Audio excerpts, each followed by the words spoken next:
ஊடகத்தில் இருக்க எல்லாரும் என்ன பேசுனாங்க, இல்ல விஜய் வந்துட்டாரு, அதனால சீமான் ஓட்டு வந்து விழுக்காடு வந்து 4 குறைஞ்சிரும், 5 குறைஞ்சிரும், 6 மாறும், இப்படி பல ஆருடங்கள் சொல்லப்படுதுல.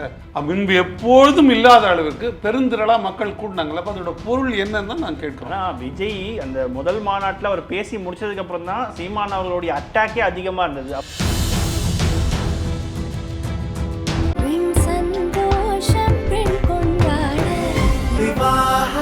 மணப்பெண்ணின் பிரத்யேகமான திருமணம் விவாஹா தி சென்னை சில்க்ஸ். நிறைய காய்ச்ச மரம், நிறைய கல்லடிப்படுது, அவ்வளவுதான். விஜய் செல்வாக்கு இருக்கிறது நீங்களே நான் எப்படி மறுக்க முடியும்? விஜய் வந்து எனக்கு திமுக தான் டார்கெட் அப்படின்னு சொல்லியிருந்தாரு. இப்போ உங்களுக்கு வந்து தாவேக தான் டார்கெட் 2020. நீங்க ஏன் வந்து விஜய் தான் கூட வந்து வர்றதுக்கு பாடுபடுறீங்க? உங்களுக்கு என்ன நோக்கம் இருக்கு அதுல?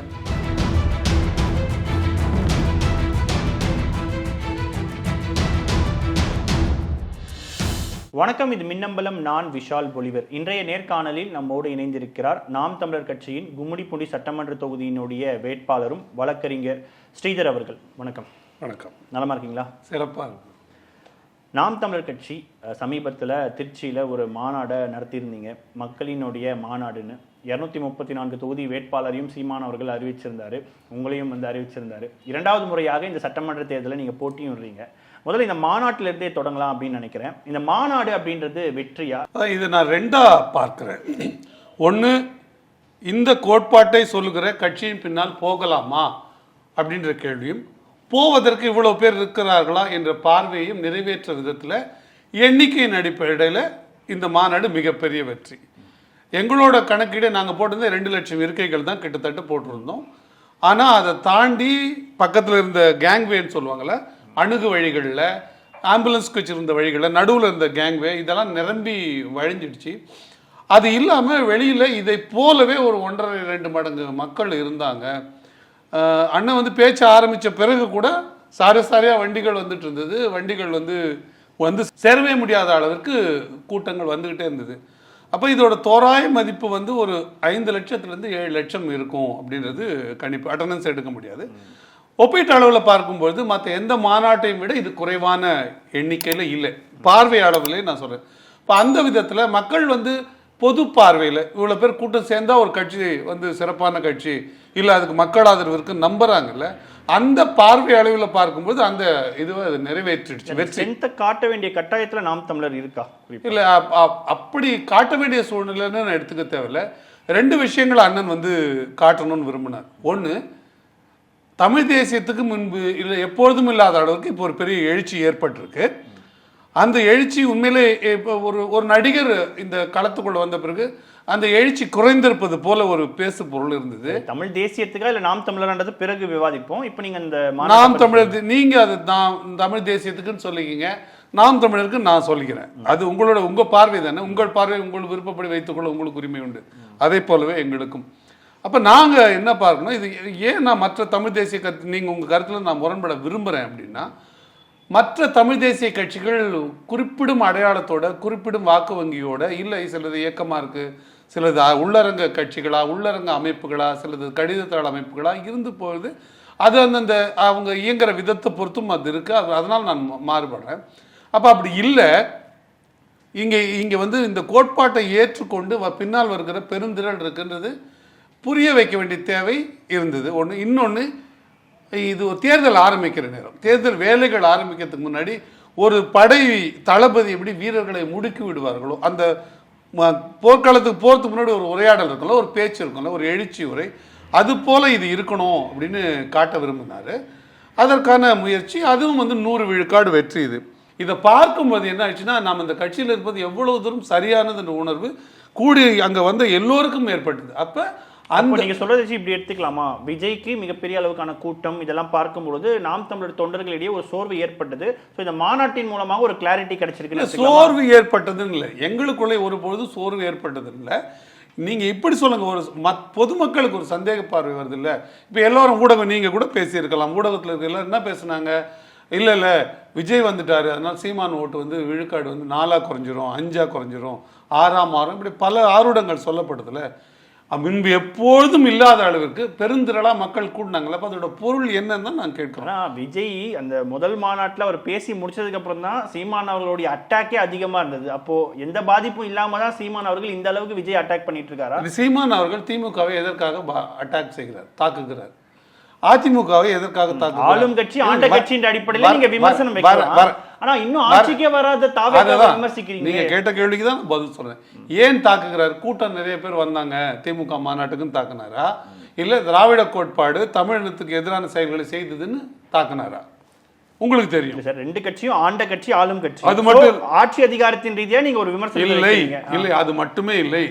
அந்த கட்சிகள் திராவிட சித்தாந்தத்தை தலைமையில தூக்கி வச்சிருக்குது, அதனால தான் நாங்க அதை எதிர்க்கிறோம். அதாவது அடிப்படை காரணம். அப்படிதான் நீங்க தமிழர் தான் ஆள வேணும். நீங்க சொன்ன பாணியிலே அதிமுக எடப்பாடி அவர்கள் தமிழர்கள் தானே, ஏன் நம்ம எடப்பாடி அவருடைய ஆட்சியை ஏற்க முடியல? அவர் திராவிட சித்தாந்தத்தை கொண்டிருக்கிற கட்சியில தலைமையில் இருக்கிறாரு. அவருடைய செயல்பாட்டு திட்டங்களும் திராவிட சித்தாந்தம் சார்ந்தே இருக்குது. அப்ப திராவிட சித்தாந்தம் தான் பிரச்சனை. அந்த சித்தாந்தத்தின் அடிப்படை பிரச்சனை இருக்கிறதுனால அந்த சித்தாந்தத்தை எங்கள் கட்சி ஒரு கண்ணாக கொண்டிருக்குதுன்னு விஜய் சொன்னதுனால நாங்க அன்றைய ஏன் கேட்கிறேன்னா, இப்போ இதே சீமான் அவர்கள் வைகோ அவர்களை விமர்சிக்க கூடாது அப்படின்ற ஒரு முடிவு எடுத்திருந்தாரு. அவங்களும் திராவிடம்ன்ற சித்தாந்தத்தை தானே வைக்கிறாங்க. அப்ப அதே இது விஜய்க்கு பொருந்தாதா? நிச்சயமா பொருந்தும். ஏன் பொருந்தாதுன்னு நீங்க சொல்றீங்க. ஐயா வைகோ அவர்கள் நீங்க ஏன் விசாரிக்கல, விமர்சிக்கலன்னு சொல்றீங்க? நான் இப்படி கேட்கறேன் பாருங்க. ஆனா திருமாவளவன் அவர்கள் திராவிட சித்தாந்தத்தை பேசுறாருல, ஆனாலும் அவரை நாங்கள் விமர்சிக்காம இருக்கிறாங்களா? அண்ணன் மரியாதை நிமித்தமா சில பேரை கடந்து போறாரு. இன்னைக்கு அந்த மரியாதை நிமித்தம் இன்னைக்கு வந்த விமர்சனத்துல கூட இன்னைக்கு ஐயா திருமாவளவன் அவர்களை இன்னைக்கு கூட விமர்சிச்சிருக்காரு. நீங்க சொன்ன இந்த கோட்பாட்டு முரண்களையும் சேர்த்தே தான் விமர்சிச்சிருக்காரு. விஜய் அளவுக்கு இல்லை இவங்கள. விஜய் நான் இப்படி சொல்றேன், நிறைய காய்ச்ச மரம் நிறைய கல்லடிப்படுது, அவ்வளவுதான். விஜய் செல்வாக்கு இருக்கிறது நீங்களே நான் எப்படி மறுக்க முடியுங்க? நாங்க இப்போ விஜய்க்கு இங்க இடம் இல்லைன்னோ, நான் என்ன நான் கண்ணை மூடிக்கொண்டதால் சூரியன் இல்லை என்று ஆகிவிடுமா? எனக்கு இருட்டாக உங்களுக்கு தாக்கம் ஏற்படுது, பாதிப்பு ஏற்படுது. அவர் இங்கே ஒரு ஆளுமையாக இருக்கிறார்னா இருப்பார். ஆனால் அவர் சரியான நபரானா இல்ல, ஃபெமிலியரா இருக்கிறது வேற, ஃபேமஸா இருக்கிறது வேற, நோட்டோரியஸா இருக்கிறது வேற. ஒரு பெரிய குற்றவாளி கூட பலரால், சோப்ராஜ் இன்டர்நேஷனல் லெவல் மாஃபியா, அவர் பலராலும் அறியப்பட்டவர் தான். காந்தியும் பலரால் அறியப்பட்டவர் தான். சேக்குவேராவும் இங்கே பலரால், கோட்சேவும் பலரால் அறியப்பட்டவர் தான். அறியப்பட்டதுனாலேயே, விளம்பரமா இருக்கிறதுனாலேயே, நிறைய பேருக்கு தெரியறதுனாலே அவர்கள் சரியானவர்கள் என்று ஆகிவிடாது. அதுதானே ஹிட்லருக்கும் காந்திக்கும் 1 இயர் நம்ம பார்த்தோம்னா, நாம் தமிழர் திமுகவை விமர்சிக்கிறதை விடவும் தாவேகாவை தான் அதிகமா விமர்சிக்குதுன்றது பொதுமக்களின் பார்வையா இருக்கு. நிறைய பேரினுடைய விமர்சனமாகவும் இருக்கு. இல்லை, நான் போன வாரம் நடந்த வட்டமேசை வாதத்தில் கூட நான் பேசிட்டு வந்தேன். திமுகவை தான் முழுக்க முழுக்க நாங்கள் விமர்சிச்சுட்டு வந்தோம். ஏன் தாவேகாவை ஏன் விமர்சிக்க வேண்டி வருதுன்னா, அவர்கள் ஈடுபடுகிற செயல்கள் அப்படி இருக்குது. மிகவும் வருத்தத்தக்க, மிகவும் வெட்கி தலைகுனிற அளவுக்கு பல விஷயங்கள் இருக்கு. நிறைய விஜய் அவர்கள் அடிப்படையில் ஒரு நேர்மையற்றவராகவும் தைரியமற்றவராகவும் நான் பார்க்கிறேன். நேர்மையற்றவர் எப்படி, நன்றி இல்லாதவராகவும் நான் பார்க்கிறேன். நேர்மையற்றவர்னு எந்த அளவு நான் சொல்றேன், நேர்மையற்றவர்னு எப்படி சொல்றேன்னா, திமுக இந்த கரூர் 41 பேர் மரணத்திற்கு காரணம் திமுக. அதோட சதி திட்டம் தானே விஜய் அவர்கள் கோட்பாடு. ஆமா, பொது வெளியிலையும் அதுதானே இருக்குது, அதுதானே அவரோட குற்றச்சாட்டு. பொது வெளியிலையும் அதுதானே இருக்குது. அந்த குற்றச்சாட்டு சரின்னா திமுக தான் சதி திட்டம் தீட்டி விட்டது, அதனால தான் 41 மரணங்கள் நிகழ்ந்ததுன்னு ஒரே ஒரு புகார் இருக்கான்னு பாருங்க. நீங்க கான்ஸ்பிரசி சொல்றீங்க, கான்ஸ்பிரசினால் தான் இந்த 41 பேர் செத்து போயிட்டாங்க. We are not responsible, TVK is not responsible for the death நீங்கள் சொல்றீங்க. அந்த ஃபேட்டல் ஆக்சிடென்ட்டுக்கு நாங்கள் பொறுப்பு இல்லை நீங்கள் சொல்ல வரீங்க. அப்படி சொல்லும்போது நீங்கள் யார் அக்கௌண்டபிளாக ஆக்குறீங்க, யாரை பொறுப்பாக்குறீங்கன்னா, ஐயா செந்தில் பாலாஜி ஆக்குறீங்க, ஐயா ஸ்டாலின் ஆக்குறீங்க, கவர்மெண்ட் ஆக்குறீங்க, போலீஸ் ஆக்குறீங்க. அப்போன்னா இதில் போலீஸோட குறைபாடு இருந்தது, அதோட டிஃபெக்ட்ஸ் இருந்தது, இன்சஃபிஷியன்சி இருந்தது, ஃப்ளாஸ் இருந்தது, இல்லை இது பின்னாடி ஒரு கான்ஸ்பிரசி இருந்தது, அதனால நீங்கள் போலீஸ் மேலே நடவடிக்கை எடுக்கணும்னு சொன்ன ஒரே ஒரு புகாரை வெளியே காட்டு. அஃபிஷியலாக சொல்கிறீங்க. ஆமாம், அப்படிதானே இருக்கும். நீங்கள் அந்த குற்றச்சாட்டை எல்லா இடங்களையும் சொல்லி வரீங்க, நீங்கள் சொல்லாத இடங்களே இல்லை. ஏங்க 41 பேர் செத்தாங்க, காவல்துறை உரிய பாதுகாப்பு கொடுக்கலன்னு சொல்கிறீங்க. அப்போ அடிப்படையில் உண்மையிலேயே உங்களுடைய அதுதான் நோக்கமாக இருந்தால், திமுக தான் அந்த தவறை செய்திருக்குன்னா நீங்கள் திமுக மேலே நேரடியாக புகார் கொடுக்கணும்.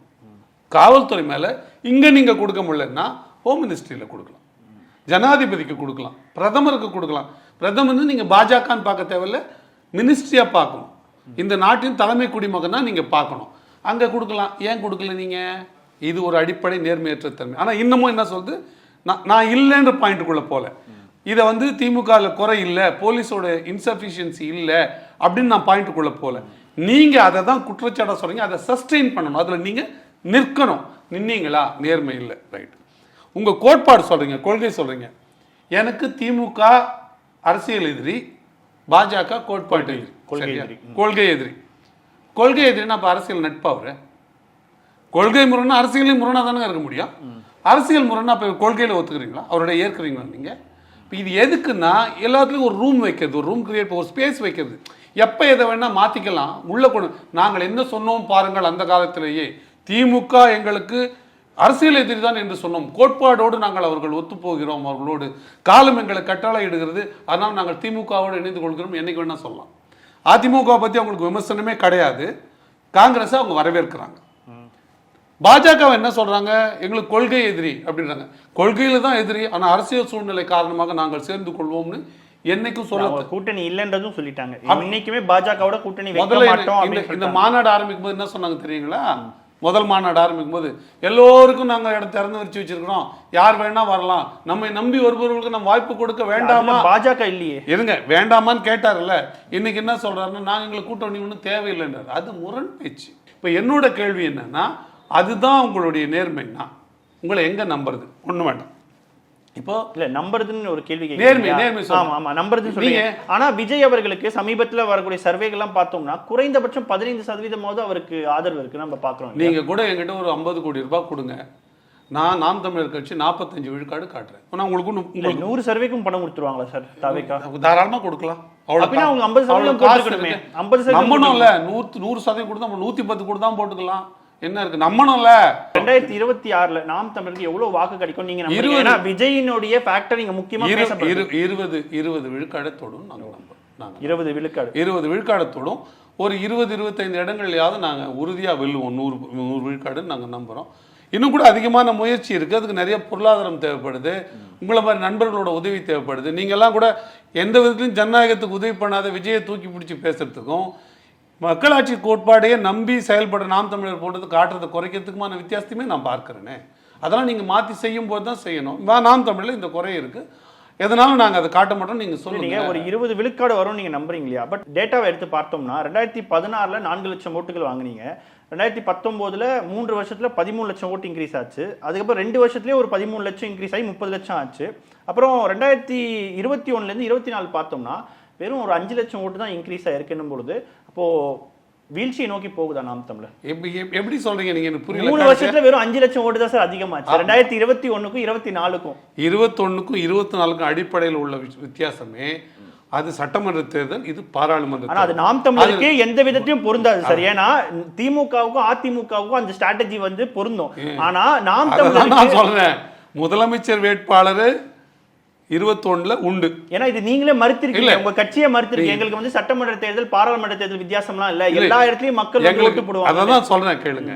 இது 21ல இருந்த தேர்தலுக்கும் 24ல இருந்த அடிப்படை தேர்தல் வந்து இவர்களுக்கெல்லாம் வந்து ஒரு பிரதம வேட்பாளர் உண்டு, இன்னார் பிரதமர் அப்படி சொல்லி போட்டாங்க.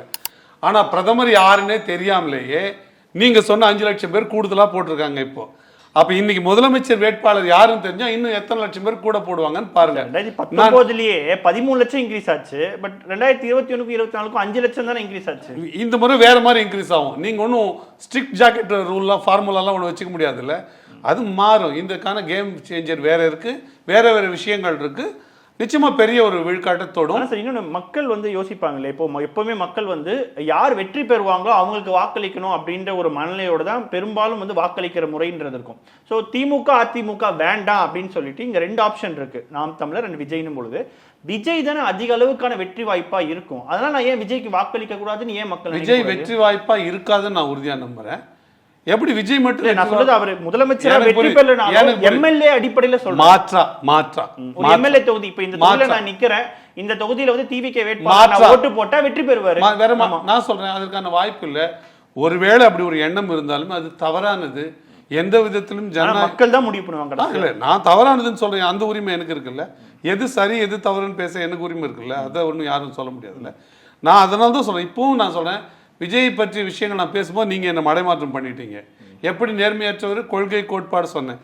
பாஜக எதிரி என்று சொன்னவர் இந்த சிபிஐ இது விசாரணைக்கு போயிட்டு வந்த பிறகு, டெல்லிக்கு விசாரணைக்கு போயிட்டு வந்த பிறகு பாஜகவை வாயை திறந்து ஒரே ஒரு வார்த்தை கூட பேசல. திமுக தான் எனக்கு டார்கெட் 2026 சட்டமன்ற தேர்தல். திமுக தான் டார்கெட். இங்க பாஜக தேர்தலில் நிக்கலையா? பாஜக நிற்கிற இடங்கள்ல திமுக தான் டார்கெட்னு விஜய் வந்து கேண்டிடேட் போடாம விட்டுருவாரா? காங்கிரஸ் அப்ப எந்த இதில் கூப்பிடுறாரு? அப்ப இங்க காங்கிரஸ் ஒரு இதுவா? காங்கிரஸ் அதை ஒத்துக்கிறீங்களா, ஏற்கிறீங்களா? காங்கிரஸ் கூட்டணிக்கு அழைக்கிறான்றதை நீங்க ஒத்துக்கிறீங்களா? சொல்லியிருக்காங்க. அப்ப காங்கிரஸ் எந்த விதத்தில் இந்த தேர்தலுக்கு பொருத்தப்பாடு உடையது?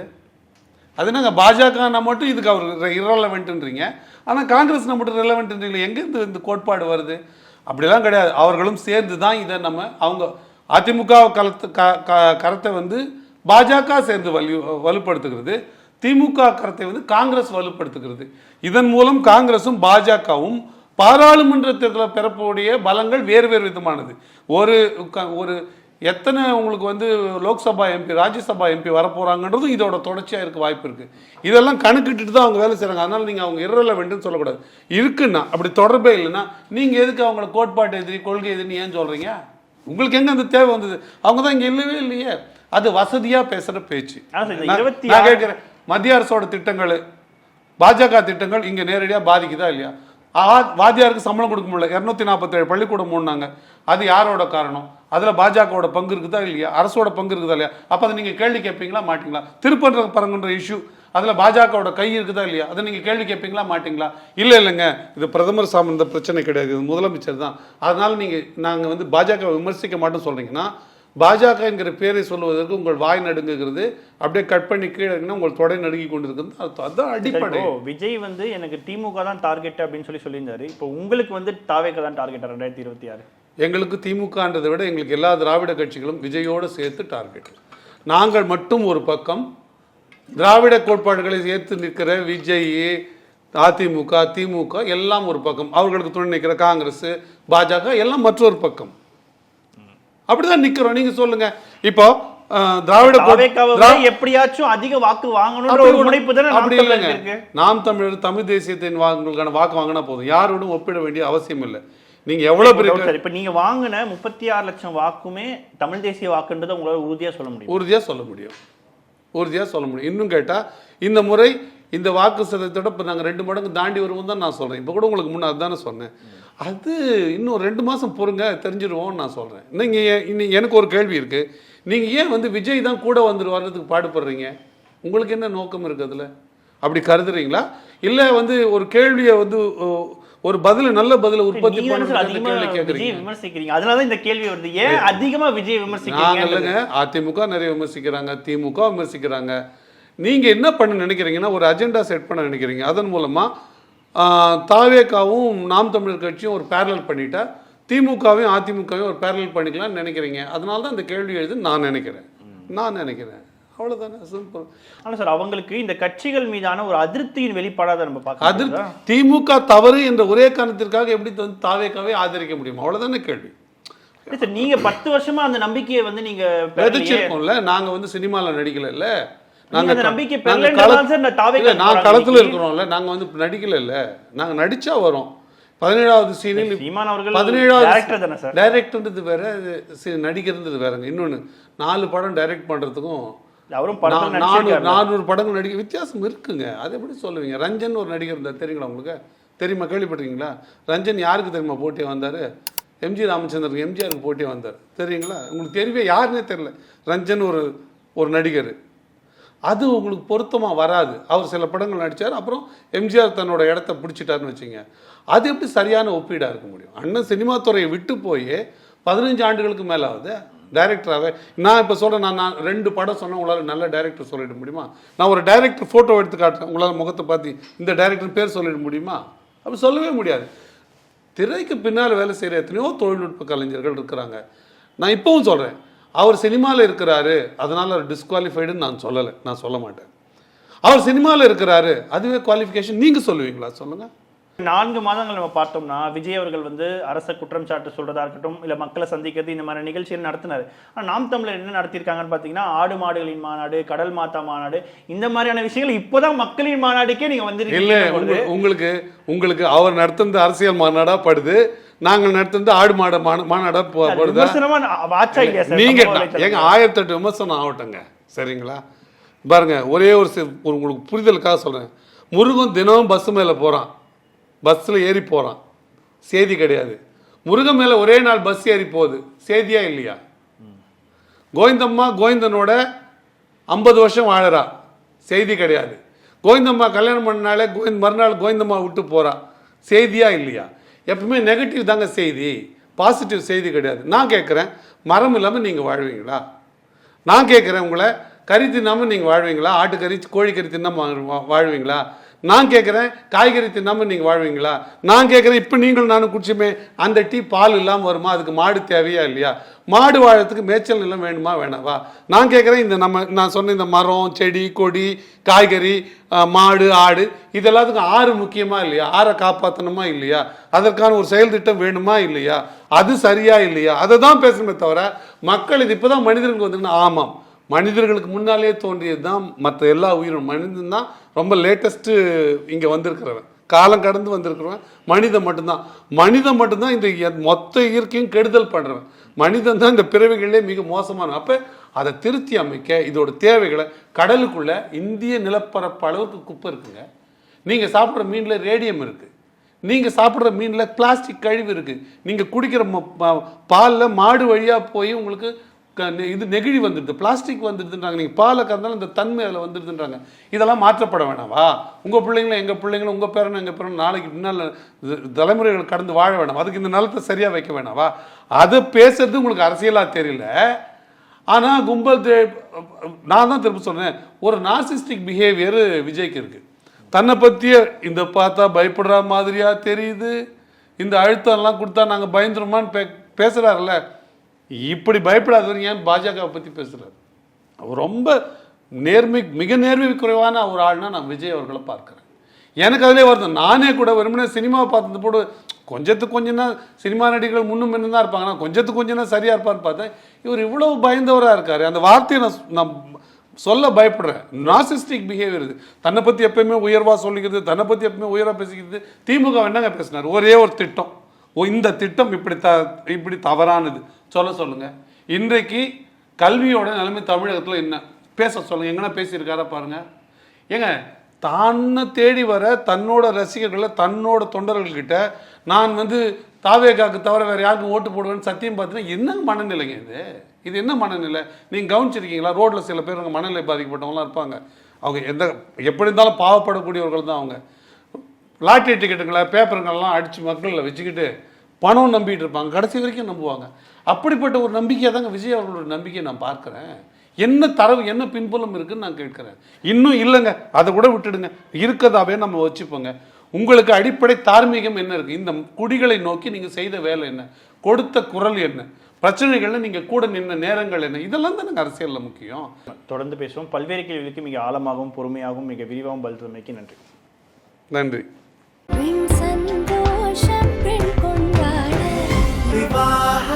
மணப்பெண்ணின் பிரத்யேகமான திருமணம் விவாஹா தி சென்னை சில்க்ஸ். மின்னம்பலம்.com தமிழின் முதல் மொபைல் பத்திரிகை.